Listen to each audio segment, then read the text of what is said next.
नमस्कार दोस्तों, चलते हैं सीधे उस मुद्दे पर जिस मुद्दे के लिए आपने इस वीडियो को खोला है। तो इस वीडियो में हम जानेंगे एसएससी जेई की सैलरी और उसको मिलने वाली अन्य सुविधाओं के बारे में। तो 29 फरवरी को पता चल रहा है कि एसएससी जो है वो जूनियर इंजीनियर के लिए अपनी जो है नोटिफिकेशन लाने वाला है। तो चलिए देखते हैं इसकी सैलरी और इसके बारे में। अगर उसके बारे में कुछ और जानना है, सिलेबस, एग्जाम पैटर्न और सिलेक्शन प्रोसेस के बारे में, तो आप बताइएगा। हम उसके बारे में आपको सभी महत्वपूर्ण जानकारी दे देंगे। अगर इसके मैं ओवरव्यू की बात करूं तो इसकी भर्ती जो होती है वो कर्मचारी चयन आयोग यानी कि स्टाफ सिलेक्शन कमीशन एसएससी द्वारा करी जाती है। पूरे भारतवर्ष में ही इसकी नौकरियां निकलती हैं। इस बार कुल रिक्तियां 1324 1324। ये लेख हमारा जो है ये तनख्वाह के बारे में है, इसके वेतन के बारे में। इसका वेतन रहता है 35,400 से 1,12,400। ये प्रमोशन के ऊपर निर्भर करता है। ग्रेड पे 4200 की रहती है। ग्रेड पे अगर आप नहीं जानते तो बताइएगा, मैं इसके ऊपर एक वीडियो डेडिकेटेड बना दूंगा। सातवें वेतन आयोग के कार्यान्वयन के बाद एसएससी का वेतन जो है वो सातवें वेतन आयोग के बाद ही है जो इसका वेतन इस तरह से हो चुका है। इसके वेतन संरचना की बात करें तो इस तरह से इसके वेतन को बांटा गया है अलग अलग आधार पर। मूल वेतन इसका 35,400, ग्रेड पे 4200 की रह जाती है। और इन सैलरी आपकी वही 33,000 के करीब पड़ती है। इसके अलावा आपको एचआरए, डीए और टीए अलग अलग कई तरह के अलाउंस मिलते हैं जिनके बारे में हम अभी चर्चा करेंगे।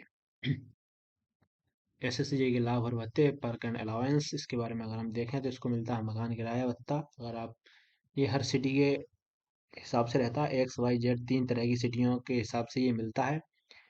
और एक्स जो बहुत हैवी सिटी रहती हैं जो जिन उनमें एचआरए ज़्यादा मिलता है, जो जेड थोड़ा वाई की उनमें थोड़ा कम, जेड की सिटियों में थोड़ा और कम।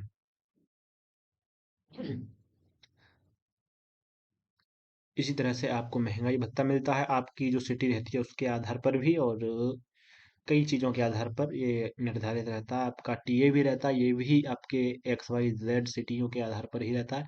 मेडिकल अलाउंस ये अक्सर लगभग लगभग सेम रहता है, और अतिरिक्त कुछ लाभ मिलते हैं जो कि वैसे मुख्य यही लाभ हैं। इसके अलावा और बहुत छोटे छोटे जो एक दो लाभ हैं आपको एक्स्ट्रा सैलरी में, आपकी दिवाली होली दिवाली पर जो थोड़ा बहुत आपका इंक्रीमेंट वगैरह ये सब मिलने लग जाते हैं, आधी सैलरी ज़्यादा, ये छोटे मोटे लाभ तो हैं ही।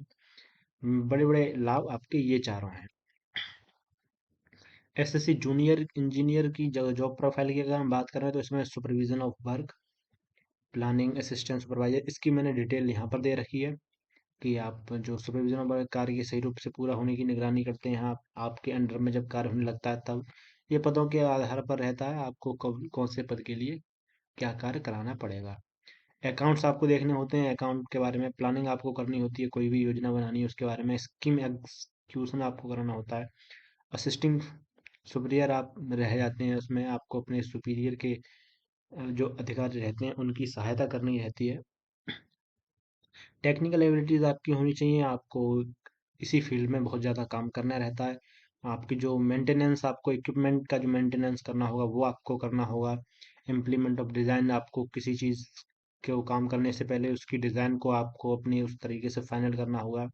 इसी तरह से आपको कई सारे, हाँ, आप वेबसाइट पे जाके विजिट करके आराम से इनको नोट करके इनको पढ़ सकते हैं। अगर मैं आप चाहें तो हर एक कार्य के ऊपर एक डेडिकेटेड वीडियो बना सकता हूँ, और आप चाहें तो करियर में प्रोग्रेशन की बात देखें तो इसमें करियर प्रोग्रेशन काफ़ी अच्छा है।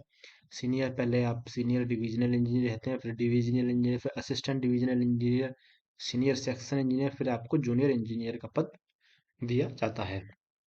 जब आप जूनियर इंजीनियर के पद पर पहुंच जाते हैं तब तो आपकी सैलरी काफ़ी अच्छी खासी हो जाती है।